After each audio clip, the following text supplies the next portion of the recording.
Well, welcome everybody. Good to see you this morning. Let's do some work in the Gospel of Luke. Greg, you got it. Well, let's do some work in the Gospel of Luke. To prepare for Christmas, we're very familiar with the Christmas story typically, since, Charlie Brown's Christmas and Linus, done such a great job telling us the Christmas story. But maybe we should back up and check out how Luke sets the stage for all of that. And sometimes we miss what comes before, and I think it's really important that we do some work there. So we're going to just start from the first verse of the Gospel of Luke, and we're going to then walk our way through that first chapter, and I think it's going to be fun and helpful. So let's pray. Gracious and loving God, bless us with your Holy Spirit. Let this time be fruitful and helpful. We pray this in Jesus' name. Amen. I love the way Luke starts out his Gospel. Since many have undertaken to set down an orderly account of the events that have been fulfilled among us, just as they were handed on to us by those who from the beginning were eyewitnesses and servants of the Word. Let me stop there. So, Luke does not claim direct access to Jesus. He is one of the first apostles, if you will, or first leaders, followers of Jesus, but he does not claim that he's writing what he saw firsthand. No, he says that a lot of stuff's been handed on to us by those who from the beginning were eyewitnesses and servants of the Word. Why isn't Word capitalized? Because is there a difference in the word? No, one, all capitalization is a translation decision. So the original manuscripts were all capitals. They didn't use capitals lowercase. It's not a difference. So I think the decision here is that it's not talking about Jesus as the Word of flesh, but God's Word, the Scripture, that type of thing. Good question. So we're servants of the Word, and this is probably logos, though, yeah. But logos can be very basic meaning. It's not always, the logos is in the Word made flesh. It can just be the writings type of thing, too. The cool thing here is that it brings up this issue that I've been harping on a lot, because there's so much misunderstanding about oral tradition. And I know I talked about this 2 weeks ago, but let me just reiterate for the 100th time, because people are getting hammered by this all the time. Young people are, being told in the universities and other places that, there's no way you can have any dependability that what the New Testament talks about. And I know it's a broken record for me, but just real quickly, the typical thing that gets said is this is like telephone. The game telephone, where you whisper in the ear one thing and then they pass it down. And then by the end, it's nothing like the original message.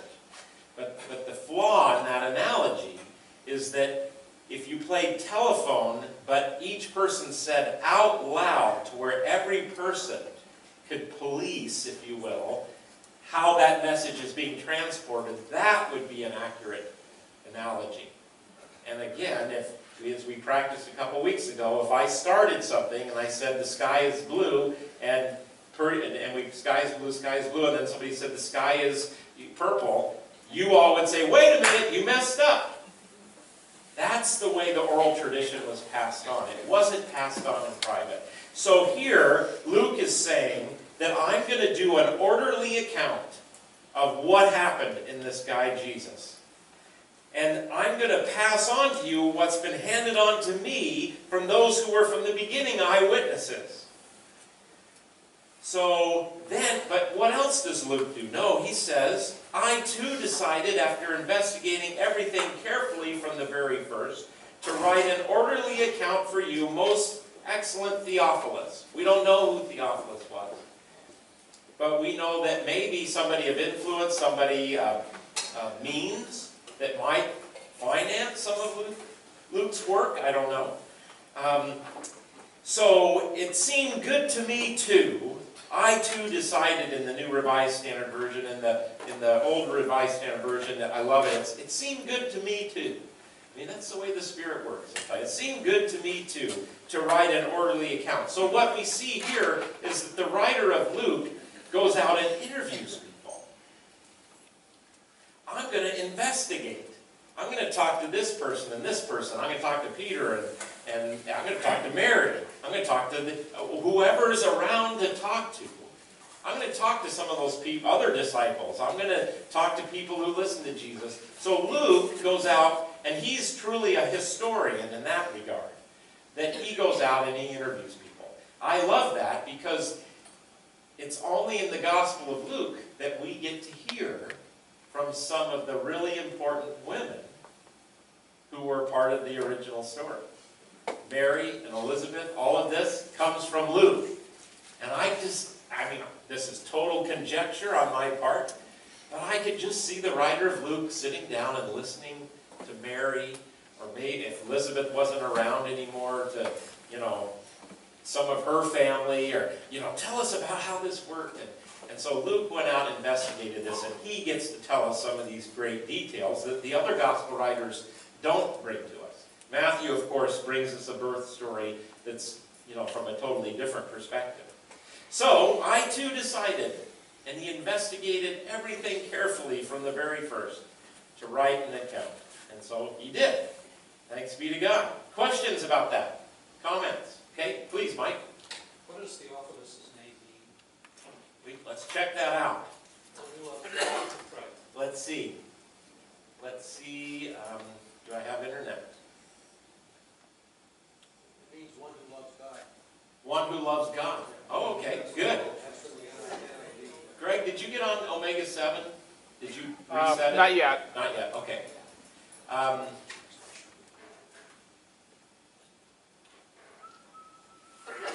Let's just see if it'll give us a Bible dictionary. Lover of God, friend of God, or friend of God is what the name actually means. Cool, great question. I saw another one. Huh? Yes? Okay, he said in the beginning, many people have written down this history. Do we have anything from some of those other people? Do we have anything, Bert asked, from these other people who investigated these things? Yes. Matthew and Mark. It would have been cool if Luke would have said, and I utilized the Gospel of Mark in its form, and, so we have that. We have the Gospel of Thomas, that some people say is very ancient, like going back into the 40s, 50s. I disagree with that. The Gospel of Thomas is a bunch of sayings of Jesus, and most scholars believe it's like in the 200s when it gets written. The best argument for that position is the Gospel of Thomas. If you didn't know Jesus was Jewish, you wouldn't know it by reading the Gospel of Thomas. There's nothing of first century Judaism that's reflected. So, but it's a bunch of sayings. So, I'm going to throw out the Gospel of Thomas as far as when Luke writes, was that in existence? Now, other scholars would disagree. I'm not a scholar, but some people would disagree with me on that. But you've got Mark, and that most scholars believe Luke uses as a template. That he's got that before him. There's some material that Luke and Matthew have that's identical. It's not just they're telling the same story, it's word for word identical. That's made some scholars believe there was a source before Matthew and Luke that Luke and Matthew both used. Well, that source is gone. Well, at least we don't have it. So maybe Luke had that. So when he refers to many have tried to tell the story, it may be that these are some of the folks that he's referring to. So there might be some sources. The other thing is that they're very likely the Gospel of Matthew, there's some strong feelings that it might have been written in Hebrew as well as Greek. So maybe there were some Aramaic sources that we don't have anymore of sayings. I saw some other hands with yours. Greg, yeah. I was going to throw out that going back to one of your classes a while ago, I think Theophilus is an actual patron of Luke. If there was an actual patron relationship there. Right. So so Greg was mentioning that maybe Theophilus was a patron of Luke. So patron-client relationship. The leader, more powerful person in Luke is showing his support for Theophilus. Theophilus is supporting Luke. This whole thing. Very possible. Yeah, absolutely. Great comment. Yes? You could also read it lowercase as any lover of God. That's true. I suppose you could do that. Most translations look at it as actual person, but yeah, all lovers of God, maybe. Yeah, good. The notes, it mentions that Theophilus very likely would receive information written by Luke, and then he would be responsible for having a copy to redistribute to others. As the patron is maybe the one in charge of the project, he would then maybe get the other copies made, etc. Remember this too. Everything we're learning and have learned about how scribes work and how originals work, even with Paul's letters, that we assume, well, there was one letter that went out and then they have been copied, etc. But more than likely, Paul is dictating and there are scribes, or a scribe does one and then makes multiple copies right there of the original, and they go out. And that surely would have been the case with this gospel, that it would have been, there wouldn't have just been one produced. But these were expensive to do. Remember, papyrus was expensive, scribes were expensive,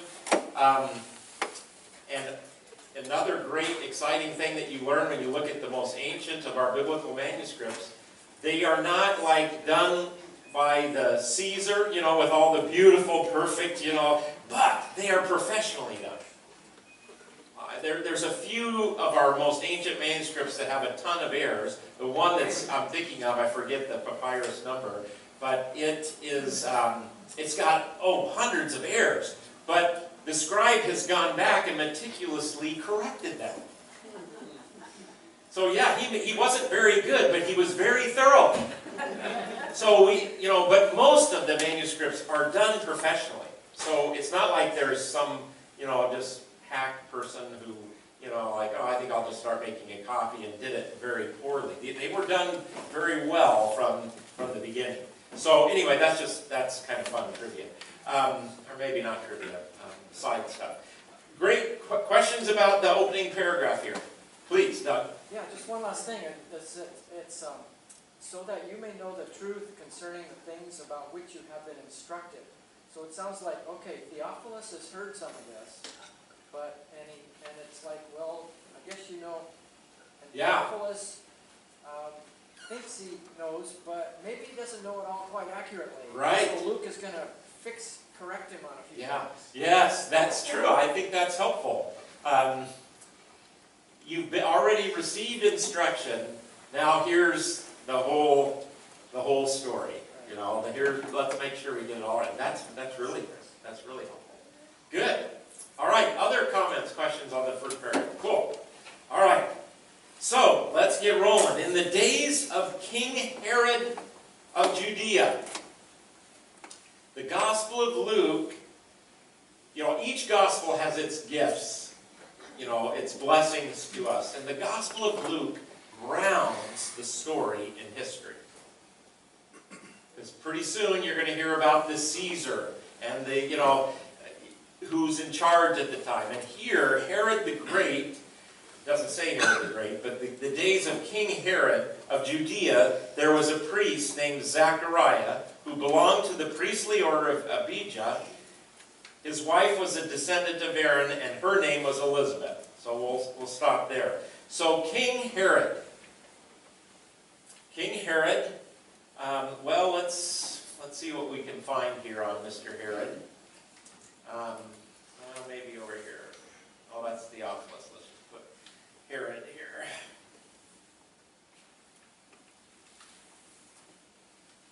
So this is a family of Idumean origin with strong connections with the Roman government, who from the time of Queen Alexandra, so this is that time before Christ, the 100 years of before or so, became centrally involved in the affairs of the Jewish state. This family of Idumeans, they're kind of thought to be almost like Jewish but not, half Jewish almost. And they, after the Maccabees, this folks that had done this guerrilla warfare and kicked out the Greeks, they had taken control of the whole, what we call the Holy Land today. But then the Romans came in and wiped them out. Well, the Romans then put people in charge, and this was the family that was in charge.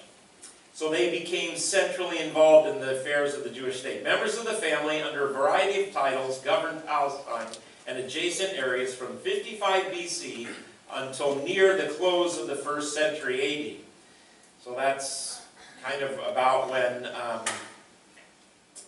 Jerusalem was destroyed, etc. The name Herod is Greek and originated with a shadowy ancestor about whom, even in antiquity, little was known. Two ancient traditions make him either a descendant of a notable Jewish family with a lineage traceable to the Babylonian exile, or a slave in the temple of Apollo in the Philistine city of Ashkelon. Neither can be proved. All right. The first, Antipater, the grandfather of Herod the Great, rose to the position of military commander of his native Idumean under the Hasmonean rulers under Alexander, whatever. This is the important. The Idumeans had been forcibly converted to Judaism by John Hyrcanus. This is that Maccabean kind of focus. And thus, the family of Herod was, at least technically, Jewish. Herod's father, also named Antipater, or Antipas, was by all accounts not only a skilled soldier, but also a shrewd politician and diplomat. His successful intervention in favor of, how do I say it? Hyrcanus II, and the latter's struggle for supremacy with his brother Aristobulus, coupled with the outstanding services rendered to Pompey and Julius Caesar in their campaigns, earned him Roman citizenship and the post of procurator of Judea, granted by Caesar in 47 BC. Antipater and his Nabatean wife, if you wonder what is that, some of us went to Petra. Well, these were the Nabateans. So he had a wife from Petra, you know, the place where Indiana Jones, they found the cup of Christ. Had 4 sons and a daughter, and the 2 eldest, these guys, were nominated by their father as governors, the former of Judea and the latter of Galilee. The following members of the family appear in the New Testament. So it gets very confusing, but this is the guy we're talking about now that Luke's referring to. Herod the Great, king of the Jews. He was probably about 25 years old when the governor of Galilee. He successfully campaigned against Galilean bandits, executing the leaders and coming out of the subsequent showdown with the Jewish Sanhedrin in Jerusalem, not only politically stronger, but also with enhanced status in the eyes of Rome. Let's see, what else do we want to see? This is the fun part of the story. I know you didn't come here just for me to read stuff to you, but this is fun. This is good. Herod succeeded with the backing provided by his friend Mark Antony. So that's the Caesar, as such, of the Roman Empire, in taking Jerusalem in 37 BC. Antigonus was executed by the Romans at Herod's request, and in the same year Herod married Mariamne I, a Hasmonean, one of the 10 wives, from 37 until his death in 4 BC. So he died shortly after the birth of Christ. Herod ruled as king of the Jews, a reign marked by his total loyalty to Rome, his grandiose and sometimes magnificent building programs, his family strife, and his harsh repression of any opposition. Herod showed an uncanny ability to maintain favor with the Roman leadership, managing, for example, to switch his allegiance from Antony to Octavian, later Augustus, after the Battle of Actium in 31 BC. So we had a transition in the Roman power, and Herod had backed Mark Antony. He lost, but Herod was so amazing that he convinced Octavius that, hey, I'll be just as loyal to you. And so Octavius keeps him in power. So Herod is basically the ruler on behalf of Rome of Canaan, Palestine, the Holy Land, however you want to describe it. This guy also, he's still there today. Herod lives. Not because he's still alive, but because of his building project. Masada. How many of you have heard about Masada? Herod the Great built that as his hideaway. I don't know that he ever went there. Caesarea Maritima, the town of Caesarea, he created this state-of-the-art, huge port city. And it was the place in and out from the Roman Empire into the Holy Land. The great temple that we're going to look at here, that Zachariah is going to be going into. Herod he didn't build because it was already built, but he had made it one of the great wonders of the world. It would be a wonder of the world today, as far as its building capacity. So, there you go. Luke grounds the story with the reign of King Herod. Questions about that? Yes, please. Is this the king that sends the soldiers to kill all the babies that are under 2? Yes. Okay. So in the Gospel of Matthew, we hear that when the Magi come, Herod says, oh, go find him so I can come worship him. They go home another way, but Herod says, okay, just to be careful, I'm going to kill all the babies 2 years old and younger. So Yeah. just to follow up on that, so John the Baptist is in that age group. Yes. He was not killed. Was it specifically he was sending? I don't think John was in Bethlehem. So it was just Bethlehem. Right.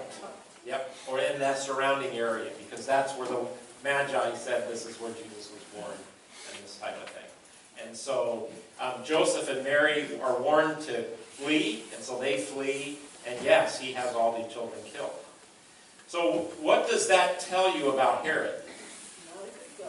Not a good guy. Now, especially compared to modern sensibilities. He had family members killed, wives killed, anybody that he thought was, so for us we think, well, this guy is totally insane. And he probably was. But you got to compare it to business in those days and in the halls of power. And it's not as unusual, unfortunately, as it would be to our modern sensibilities. Does that make sense? Yeah, Dave. Refresher. You mentioned that up there that Herod died in 4 BC. Yes. But he lived after Christ was No, I'm sorry. Does it say 4 BC? Did I say that? Let's go back. Yeah. So I think, let's see, what did I say? Yeah. Yeah. So a refresh. So why that's confused, so thank you. When we look at calendars, like where we think of Jesus being born in 0.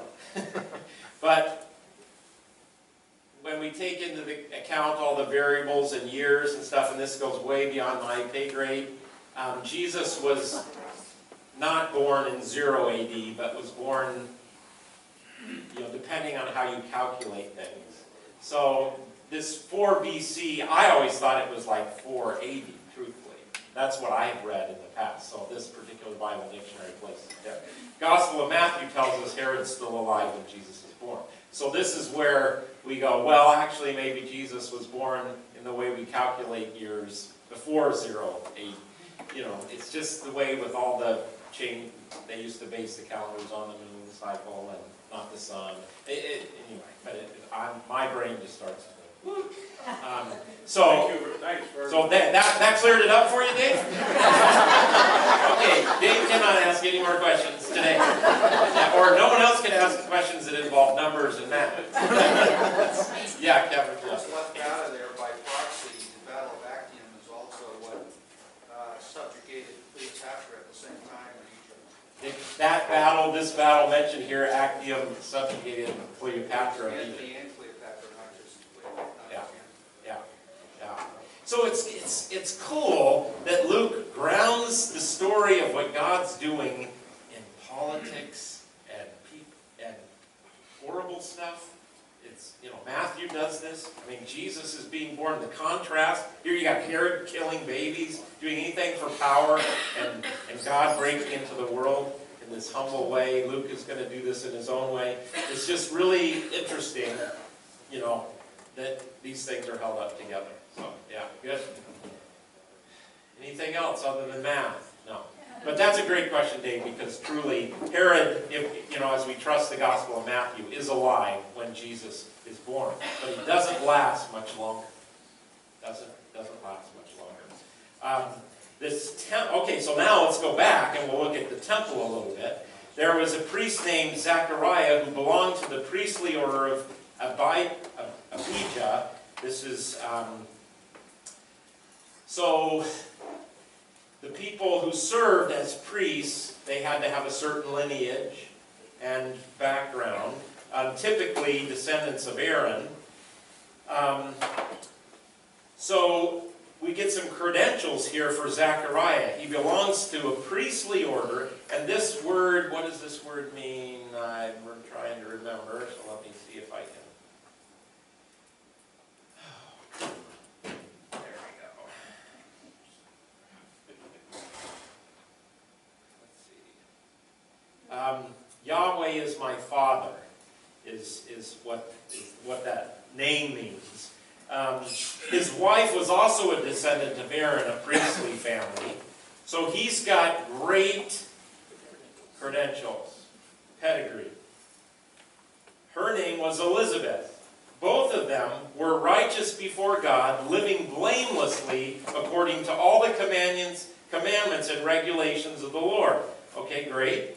But they had no children, because Elizabeth was barren and both were getting on in years, like most of us.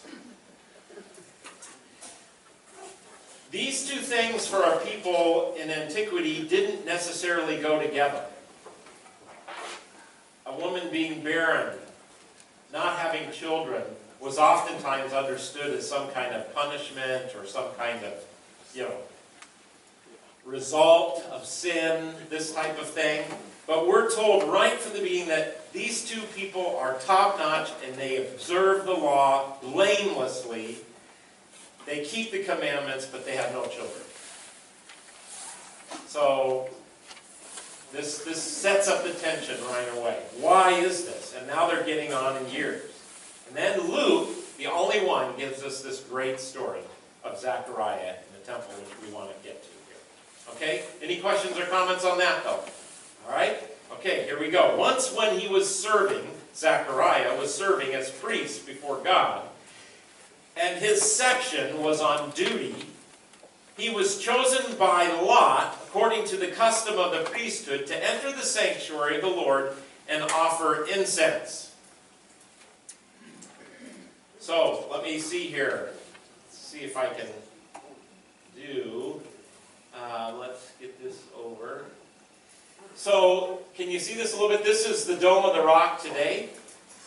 And I've got this fun little tool. Let's see, no, let's do it this way. Over here. So this is what it looks like today. Or this is what it would have looked like in Jesus' day. So, today, where the Dome of the Rock is, and back in Jesus' day. You'll note a couple things, if you can see it. You can't see it, but there's a dome right about there. It's black.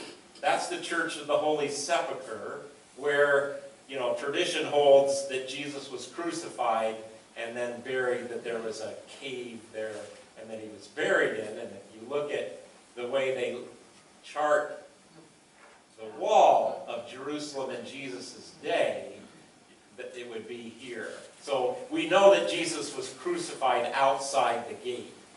And they've done excavations to come up with some of these, and there's ongoing debates about where the outside wall was.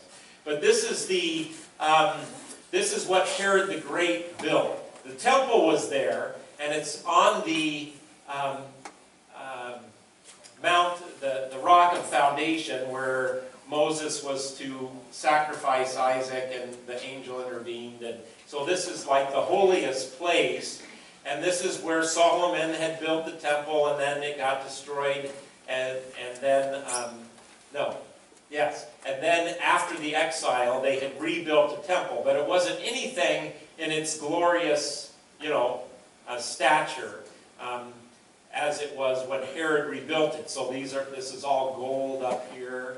These are porticos that Herod built. This would be the court of the women, and then inside that is the court of the Israelite. Well, the Israelites could all go in this middle section, and then the men could go further, and it was called the court of the priests. And then inside this is the actual sanctuary. And this is what Zachariah is going into.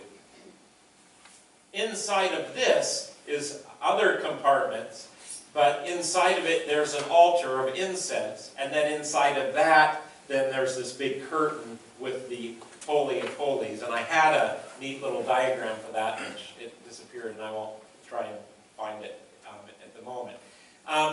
The distance from here to here is about 2 football fields, American football fields, just to give you some sense. Some of these stones that Herod used, and the western wall would be over here today. These are the southern steps. This is the way that a lot, people in Jesus, this is the way that people would have entered. And today you can, let's see, today you can, I think these are the steps here that they've excavated that you can go and stand on. But anyway, the point here is that some of these foundation stones of the Temple Mount are, easily as big as like if you go from that wall to here and as high as this ceiling.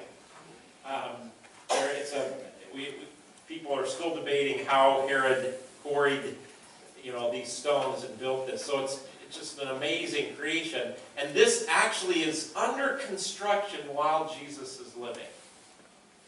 It gets finished in like 63 AD. When does it get destroyed? 70. 70.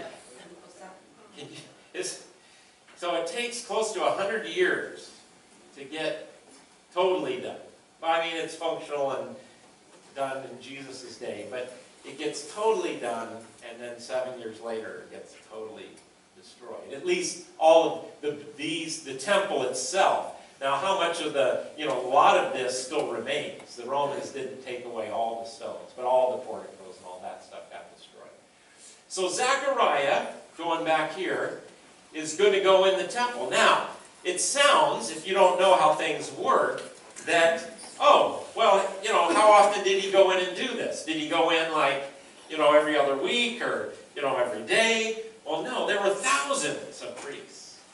One commentary said there was about 40,000 people that were priests. Now, it's hard to believe. William Barclay says that. I don't know. That seems to be way too many to me. But there are lots of priests serving. And so, to get the opportunity to go inside the temple, and there was this offer of inside the sanctuary. Sometimes when they say the temple, they're meaning, go back here, they're meaning the actual sanctuary. Sometimes, when they say he went into the temple, it might mean that he's in the court of the Gentiles, which is around out here. Gentiles could be in this part. If they went in here, there were little signs that if you enter this, and we've actually excavated, we have one of them that says if you're a Gentile and you enter, you're dead. you're going to be killed. So, but the Gentiles could come and around this. So sometimes when Jesus was in the temple preaching, he's not in the inner sanctuary. He's on the Temple Mount somewhere. So that's probably important. And he would go in and out and of the temple, stay over in the Mount of Olives, and then he'd come back into the temple and preach and teach and stuff. So why did I go there? Oh, so Zachariah gets a chance to go actually inside the sanctuary. Now, once a year, the Day of Atonement, the chief priest would go into the Holy of Holies for the Day of Atonement. That happened once, but each day they would go in and do this incense offering. There was an altar of incense inside the sanctuary to kind of symbolize, as the other sacrifices were going up, the sweet smell to God and this type of thing. So he had the opportunity to do that. Priests, maybe a whole lifetime you wouldn't get a chance to do that. You'd be serving outside here, doing the sacrifices and other things, but very few priests actually got to go inside the temple, at least from my reading. So when Luke says that Zachariah got to go in, that is a big, big deal. This is a once-in-a-lifetime thing, or a couple times in a lifetime thing. And so while he goes in, and to do this incense offering, the whole assembly of the people was praying outside. So they're outside the sanctuary praying. This is a very, spiritual worship moment. And they're outside praying as he goes into not the Holy of Holies, but almost. There's a lot of drama here, is I guess what I want to say. Then there appeared to him, while he's inside, an angel of the Lord standing at the right side of the altar of incense. When Zachariah saw him, he was terrified, and fear overwhelmed him, which is exactly what all of us would be. He's already nervous. This is already a big deal, and now he goes in to do his thing, and here's this angel. Do not be afraid, the angel says.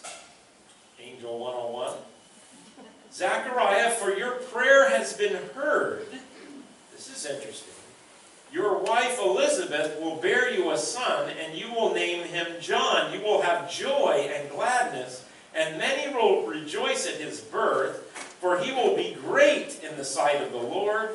He must never drink wine or strong drink. Even before his birth, he will be filled with the Holy Spirit. He will turn many of the people of Israel to the Lord, their God.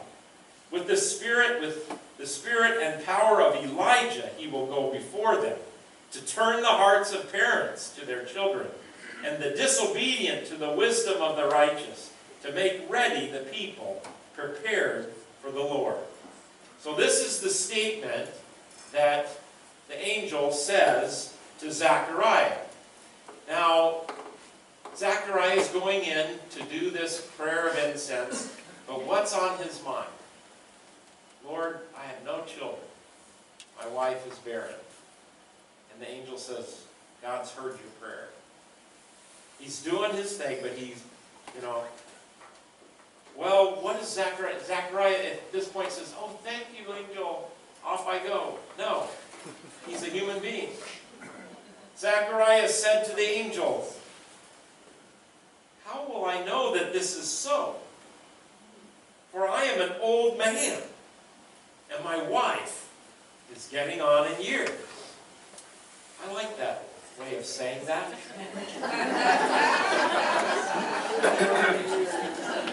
I don't know what the original Greek is. The angel replied, do you know who I am? I am Gabriel. I stand in the presence of God, and I have been sent to speak to you and bring you this good news. But now, because because you did not believe my words, which will be fulfilled in their time, you will become mute, unable to speak, until the day these things occur. Should have kept his mouth shut.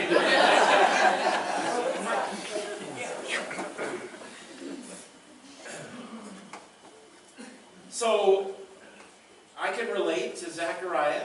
I'd be like, are you sure? You know,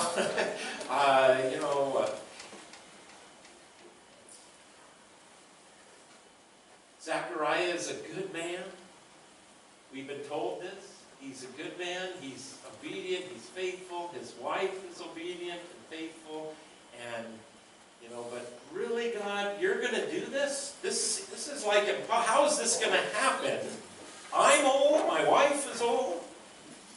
And then I love this. I am Gabriel. What more do you need? I'm in the presence of God. All right, so there's consequences to our unfaithfulness or our disbelief, and you're going to become mute and unable to speak.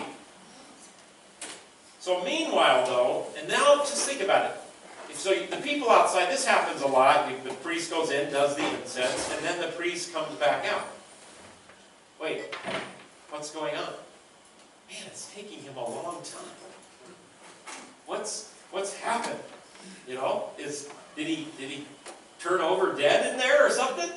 I mean, the legend is that on the Holy of Holies, when on the Day of Atonement, the chief priest would go into the Holy of Holies, they'd tie a rope around his, foot, so that if he had some impurity or sin, you're right before Almighty God, you would die. Well, you got to pull him out, because if you go in, you're going to die.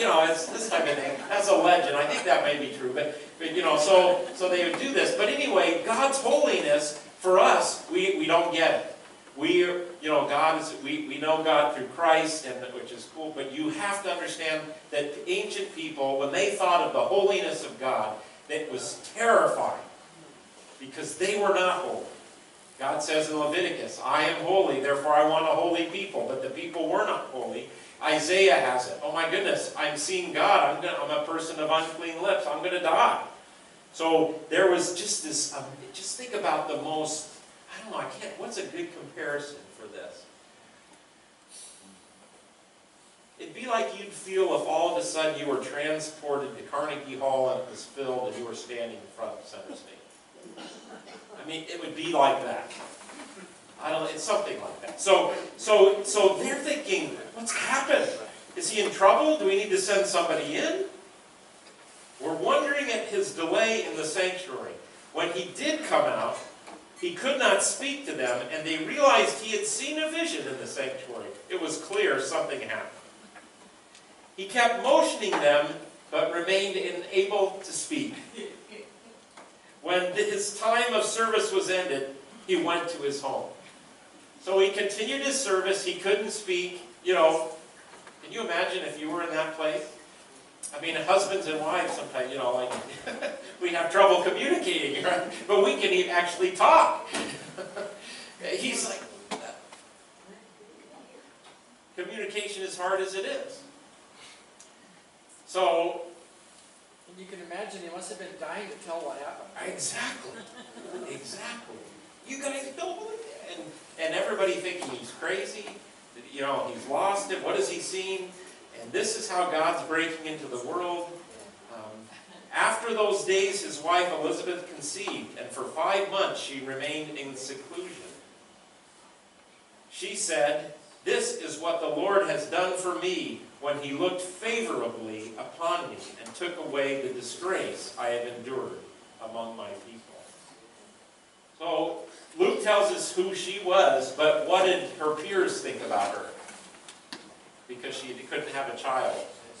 It says disgrace. Yeah. So they looked down upon her. They looked, and who is chosen to be a part of this story? Yeah. You got it. Yep. Good. Is just is an ordinary person that was looked down and despised even by other people. always like to preach on this, that look at who God uses. Over and over and over. I think about myself, because sometimes I'm wondering, how, I'm just an ordinary guy, what is God going to do through me? But over and over and over, I hear from other people and peers and congregants,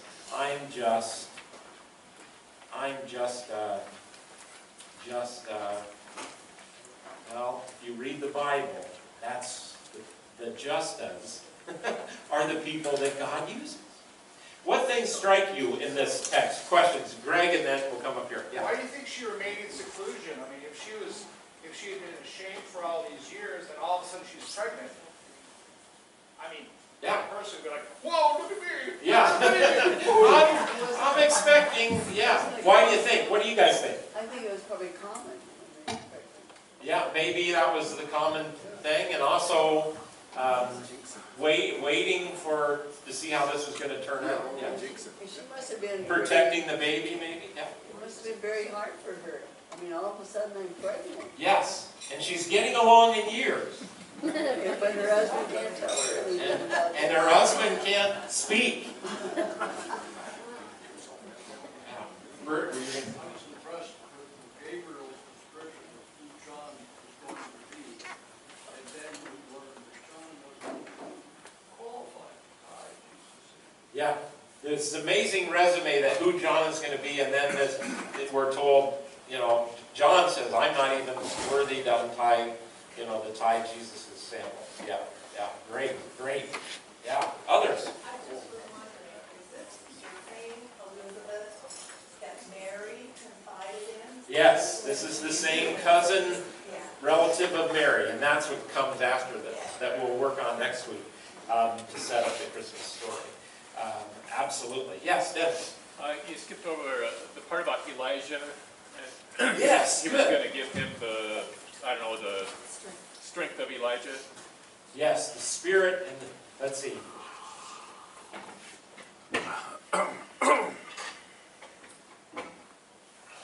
Well, he will turn many from the people of Israel to their Lord, their God. With the spirit and power of Elijah, he will go before them. That's huge. Yes. What do we know about who Elijah was? Help me out. Prophet, like the great, Moses was probably known as the great prophet, but Elijah does all of these amazing things. And what happens to Elijah? Chariot. Right. He gets swept directly up. And so part of this, the Passover meal was an expectation that, I think in the Seder, even to this day, isn't there There's an empty chair there's an for empty Elijah. chair for Elijah, because Elijah would come before the Messiah. That was a part of the expectations. So notice that the angel says that it doesn't say that John is Elijah, but he will come in the spirit and power of Elijah. So is that what you mean when you say it's huge? Yeah. He raised a child from the dead. He did a lot of amazing things. Absolutely. And when you look at Jesus' miracles, it's like, oh, wow, we've seen some of that before. Yeah, absolutely. Absolutely. Excellent. Good. I like this. This is interesting. I didn't get time to really research this phrase. He'll turn the hearts of parents to their children. If that's needed, I mean, let me just take a quick look here. What verse is that? Oh no, it's we jumped way back now. Go down. Not doing very good today. Computer here.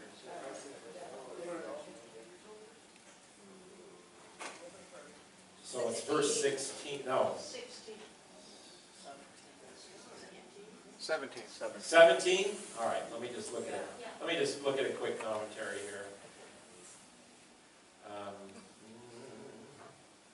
Let's see, Luke 1, isn't it Luke 1:17? Yeah.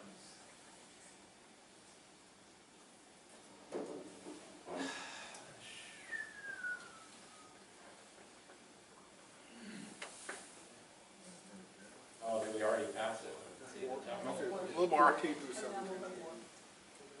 Oh, it's up here for, oh, yeah.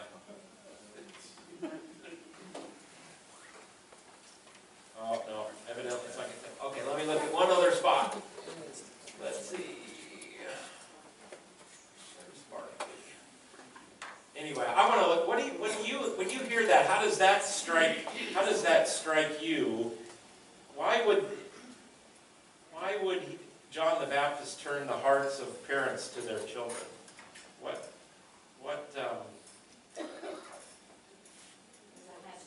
Because they hadn't been. That needed to happen. Like parents weren't concerned about their children, maybe? I think back in the day, kids are considered help more than. Right, more like they're just kind of tools or property, you know. They weren't cherished or, you know, that type of thing. Yeah. By the way, this is where Barclay says 20,000 priests altogether, and so we're not far short of 1,000 in each section. So 1,000 in each section. That's what he says. I don't know. The trouble with William Barclay is he doesn't quote his sources. He was a great scholar, and he's known to be, but anyway. Let's see. I just see it. No, he's going to jump to Mary's thing. I got to look into that. That's just fascinating. Do you think maybe it's because the people have been more turned inward, and when you think about your children, you're thinking about the future, you're thinking about, you know, more long range, rather than just yourself? Yeah, sure. So it's a part of being turned to God versus toward yourself. Yeah. The word love is what comes to my mind. Yeah, right. How they love their He'll children. renew the love that's there. Yeah. Really cool. But go before turn the hearts of the children, the disobedient to the wisdom and righteousness. And that maybe helps us understand what he means here by going to the next one. So he's going to come, bottom line, he's going to get us prepared for who? This word is not for the prophet, not for a teacher, the Lord. This is who Jesus is understood to be. So right from the beginning, we get a really high Christological statement from the angel about who this Jesus will be. So, yeah, really awesome.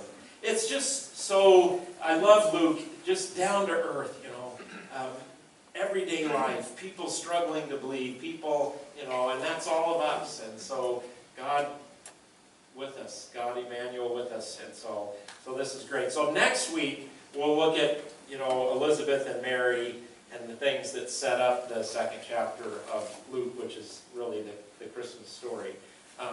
So good. Any other quick comments on that? Yeah. Think about Zachariah, and you know, maybe there's consequences, but what we find out is that when John is born, he can speak again. So there's also grace and mercy and forgiveness that way too. All right, so I have a note. Please, right after this class, if you can carry all the long tables to the gathering place, that would be so helpful. We need to set up for the variety show. So if you have a strong enough back or arm or legs or whatever, if you can help us carry the long tables, not the round tables, I'm assuming that's what that means, the long tables down to the gathering place, that would be swell. The round tables, I guess we can set up for culture. Don't miss our variety show tonight. It's going to be great. I hope you'll come. And also, again, I know some of you are just coming in. If you're missing the donuts, that's because we don't have people signed up to do it. So if you want donuts, there's the sign. All right, go in peace. Thank you, guys.